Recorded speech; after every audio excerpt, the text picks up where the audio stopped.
এটা 16 ডিসেম্বর না? 16 তারিখ কি ছিল আমাদের? কি দিবস?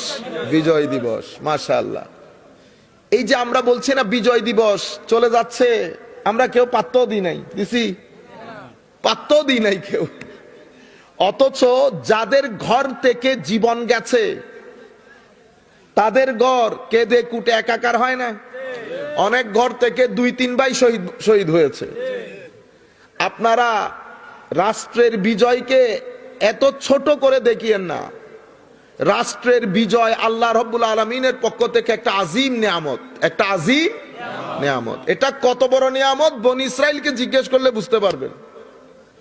বনি ইসরাইলকে জিজ্ঞেস করলে বুঝতে পারবেন, কারণ ওদের মাথার উপর ফেরাউন চেপে বসেছিল। ফেরাউন সূরা কসসের আয়াতের একেবারে 1 থেকে 6 নম্বর পর্যন্ত আয়াত পড়লে আল্লাহ বিস্তারিত বলেছেন ফেরাউন কি কি কাজ করেছে। সেখানে ফেরাউন আসা মাত্রই ক্ষমতা পাওয়ার পরে মানুষের আর হুঁশ থাকে না। পাকিস্তানেরও হুঁশ হারা হয়ে গেছিল, পাকিস্তানিরও হুঁশ হারা হয়ে গেছিল, হুঁশ নাই। আল্লাহর দরবারে শুকরিয়া, আমরা কখনো ওই জাতির সাথে থাকতে পারতাম না, কারণ তারা জাতি হিসাবে অনেক বেশি হিংসুক, অনেক বেশি অহংকারী। তারা আমাদেরকে মানুষই মনে করে না। আমি কথাগুলো এমনিতে বলতেছি না। আমি 2000 আমাদের এখানে আশিকুর রহমান মজুমদারও আছে, তারও কিছু আইডিয়া আছে, যেহেতু মিশরে ছিল। মিশরে আজকে 2000 থেকে 2023 বছরের অভিজ্ঞতা পাকিস্তানিদের সাথে। এদেরকে মাথা থেকে পা পর্যন্ত যিনি, এরা কি জিনিস। এরা আমাদেরকে মানে বা বাঙ্গাল ও তারা একেবারে বড় আসমানের উপরে উঠে, বুঝছেন? এই করোনার আগে কথা বলতে বলতে তো পাকিস্তানি অ্যাম্বাসেডার তো কি বলে, কেন আপনারা বাংলা ভাষায় কথা বললে, আপনারা উর্দু ভাষায় কথা বললে অসুবিধা কি? আপনার সেন্টারের ভাষা দেখছেন কথা কি বলে, আপনার সেন্টারের ভাষা যেহেতু উর্দু, তো আপনি তো উর্দুতেই কথা বলবেন। আমি চুপ করে আছি। চুপ করে থাকার পরে সে মনে করছে কি, আমাদের এখানে একটা মেন্টালিটি আছে, মাইন্ডসেট, মৌলবী দুই একটা ইংরেজি বললে চুপ করে যাবে, বুঝছেন? তো ওনারে বলছি উর্দু বাংলাতে যতগুলা স্বাধীনতার বই আমরা পড়ছি আপনি মুড়িও খান নাই অতগুলা, বুঝছেন? উর্দু বাংলাতে চুপ করে থাকি, কথা বলি না আর কি। তো আপনারা মনে করেন কি আরেক জায়গায় বলছি হুজুর আপনারা এগুলা বুঝবেন না। আল্লাহ আপনারা কে বলছে এই কথা? আমি হুজুর না, আমি দর্শনের ছাত্র। এত আন্ডার এস্টিমেট করিয়েন না, এত আন্ডার এস্টিমেট করিয়েন না। তো বলতেছে সেন্টারের উর্দু ভাষা যেহেতু উর্দু, আপনারাও উর্দুতে কথা বলবেন, অসুবিধা কি ছিল? আল্লাহ একই কথা যদি আমি আপনাকে বলি, সেন্টারের ভাষা যেহেতু বাংলা, আপনি বাংলাতে বললে অসুবিধা কি কথা? একই কথা তো আমিও বলতে পারতেছি। সেন্টার আপনি কেমনে সেন্টার হলেন? আল্লাহ 2 ভাগ করার সময় আমরা যখন ভাগ হচ্ছি, আপনার শেয়ার যতটুকুন ছিল আমার শেয়ারও ততটুকুন ছিল। আপনি আমাকে আবার ছোট ভাই বানাই ফেললেন কেন? আমি তো ছোট ভাই ছিলাম না। সমানে সমান, সমানে সমান। আপনি আমার ছোট বানালেন কেন? আপনি অফিসার, আমি নিচের র্যাঙ্ক, ঘটনা এটা কেন? মনে রাখবেন, কোন জাতি, কোন মানুষকে কখনো আপনি শোষণ করে ভূগোলের নিচে রাখতে পারবেন না, যত বড় গুন্ডা হন আপনি। ফেরাউন রাখতে পারছে? রুয়ে জমিনের মধ্যে ফেরাউনের মতো বড় গুন্ডা আর কেউ ছিল না। তার লগে হামানও জয়েন করছে। অর্থ এবং পাওয়ার দুইটা একসাথে, একসাথে যখন হয়েছে, সে বলেছে আনা রব্বুকুমুল আলা। বাদ দাও মুসার রব, আমার চেয়ে বড় কে আবার? আমার আল্লাহ কি করলেন? মানুষ সে জুলুম অত্যাচারের স্টিম রোলার শুরু করছে। কেন? কারণ এটা ডিকটেটরের একনায়ক তন্ত্রের বড় অস্ত্র হচ্ছে মানুষের উপর জুলুম করা। একজনের উপর জুলুম করবে, 10 জনের উপর ভীতির সঞ্চার করবে। পাকিস্তানিরাও এই কাজ করছে, পাকিস্তানিরাও এই কাজ করছে। তো আমার আল্লাহ বলছেন এই ফেরাউন তার জাতি থেকে 2-4 জনকে হায়ার করে ফ্যাসিলিটি দিয়ে বনি ইসরাইলকে 10 ভাগে ভাগ করছে। একই কাজ পাকিস্তানিরাও করছে, রেজাকার বানাইছে। কি বানাইছে? শব্দ হচ্ছে রেজাকার, আমরা বাংলাতে বলি রাজাকার। রেজাকার মানে ভলেন্টিয়ার। কি বলে? ভলেন্টিয়ার মানে আপনি আমার দেশে খেয়ে, আমার দেশের আলো বাতাসে বড় হয়ে আপনি আরেক দেশের জন্য কাজ করতেছেন। বুঝতে পেরেছেন? ফেরাউন একই কাজ করেছে, বিভিন্ন দলে উপদলে বিভক্ত করে ফেলেছে পুরা জাতিকে। পাকিস্তানিরাও চেষ্টা করেছে এখানে কিছু ব্যবহার করে জাতিকে দলে উপদলে বিভক্ত হয়ে করে ফেলতে। ধর্মের নাম দিয়ে আমাদের এখানে অনেক ভাই মনে করবে যে আমি কার কথা বলতেছি না, কারো কথা বলতেছি না, আমরা কাউকে কেয়ারও করি না। যদি আমি এখানে টাকা পয়সার জন্য আসতাম, ডিমান্ড করতাম, এই করতাম সেই করতাম, তাইলে না আমার অসুবিধা হইতো। এখন আপনি যদি আমারে বলেন হুজুর ওয়াজ বন্ধ, আমি বলবো আসসালামু আলাইকুম, আমি চলে যাবো। কোনো মারামারি কাটাকাটি নাই। আপনি বন্ধ বললে আমার লাভ, আমি একটু আর্লি গিয়ে রেস্ট করে ফেলতে পারবো। শক্তি কুলাইতেছে না সত্যি কথা বলতে। তো বলতে চাচ্ছিলাম ঘটনা এটা না, আমি আপনাকে এক সিকোয়েন্স বলে তারপর আপনারা বুঝতে পারবেন ঘটনা। একই কাজ ওরাও করছিল, বিভিন্ন দলে উপদলে বিভক্ত হবে, মানুষের উপর জুলুম করা শুরু করেছে। জুলুম করলে একজনের উপর জুলুম করলে 10 জন ভয় পেয়ে যাবে, এটা হচ্ছে ডিকটেটরের নেচার। ইয়াজিদ কাজ কি করেছে? ফেরাউনের মতো আরেকটা বড় এক্সাম্পল হচ্ছে ইয়াজিদ, ডিকটেটরশিপের এক্সাম্পল। সে কি করেছে? ইমামে হুসাইন আলাইহিস সালাম রাদিয়াল্লাহু আনহু আরদার গলায় ছুরি চালিয়েছে। কেন? সে মানুষকে মেসেজ দিয়েছে যে এই জালেম আলে বাইত রাসূলের গলায় ছুরি চালাতে পারলে আমরা কোন পুকুরের মাছ? মানুষ ভয় পেয়ে যাবে, মানুষ ভয় পেয়ে যাবে। সে পিছনের ইতিহাস ভুলে গেছে। জালেমরা সব কখনো পিছন দেখে না, পিছনের ইতিহাস ভুলে যায় যে আল্লাহ মানুষকে উপর থেকে নিচে কেমনে নামান, নিচের মানুষকে উপরে কেমনে তুলেন। ঠিক আছে, আমার আল্লাহ মুসা আলাইহিস সালামকে দাঁড় করিয়ে দিলেন। বন ইসরায়েলের কিছু লোক নিয়ে মুসা দাঁড়িয়েছে।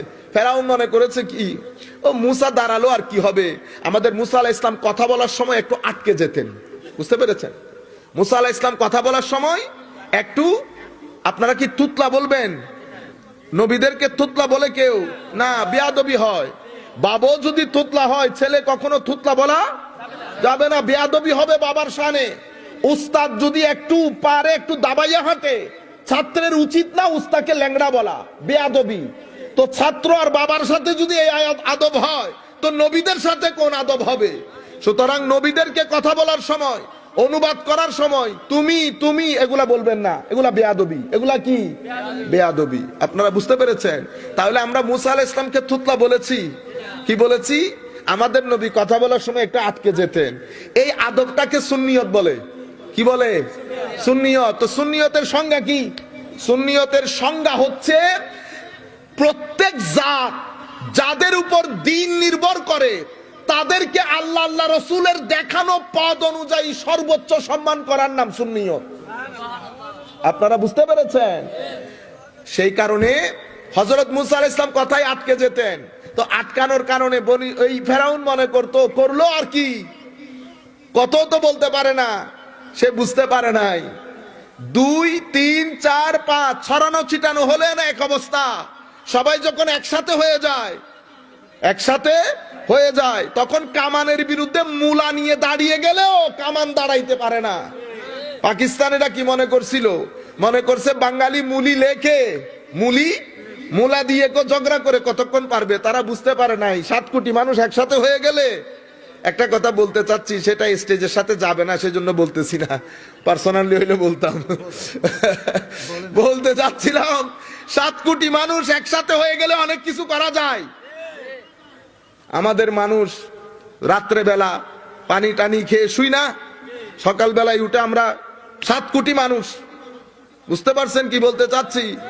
একসাথে সমুদ্র বয়ে যাবে না তো আমরা, আপনি দুর্বল ভাবছেন কেন? আপনারা বুঝতে পারতেছেন তো? আকল মন্দ্রা ইশারা বাসত।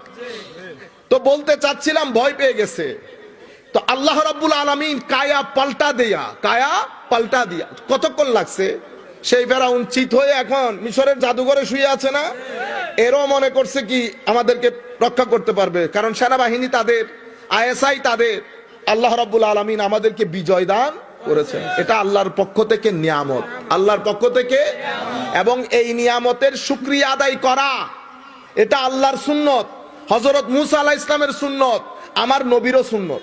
তাহলে কি বলছি?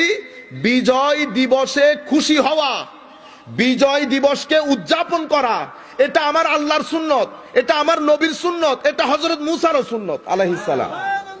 আপনি ঈদে মিলাদুন নবী অনেক দূরের জিনিস, বিজয় দিবসের কথা বলতেছি। আসেন কেমনে বলছি এই কথা?